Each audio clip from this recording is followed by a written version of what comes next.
Icho kwa demu ya Zimbabwe ndimoti kwa Washington marimira Bosho ngora bana ndi baba Isabel correspondent kwa ZBC National FM ndopa tingete kabata chimuditiri apa ndichangobva mukubuda muri Zimbabwe ndiri pa nzvimbo ichinoshedzera ndi pa ZBC pachiitapo ndichangobuda dhuma paka ndichikomana boys zenyombwe Joy Commander Gaspar Gombwe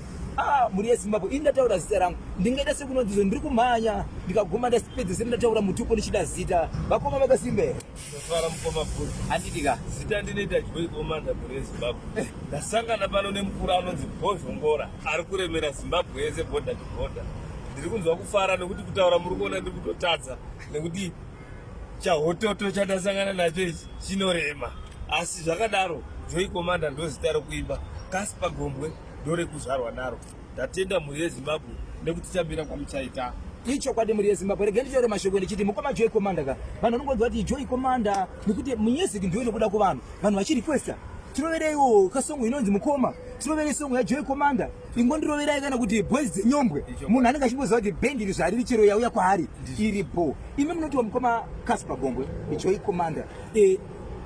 chikwata chenyu chinonzi chii Boys dzenyombwe zvichireva kuti vakomana vekumaunt Darwin ndo nyombwe mukoma tsara kuno kwatikuti mane maalbum angari iri rare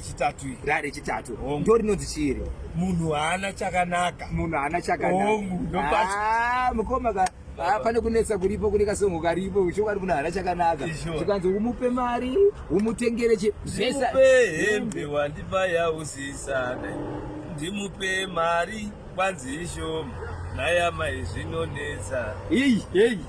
aiwa kamba kari kutenda muri Zimbabwe ndofunga muri kwanswa kana katumbuza saka nyaya ndiri kutaura iko zvinozvo muri Zimbabwe kusangana kudaisa kusi kusangana chete ndo chamunomodza mukoma Ezra kanti ticha asina mkwapuro Ezra kaunde kana kuti sei vachishedera chirongwa chemastreets ndo kudhumana kwasviko newe kwauriko kodogona kudhumana newe ikoko because ndiropinda pesa ndirika saka iko zvinozvo muri Zimbabwe kunde kari kupisa kune kachanetsa kasati kabuda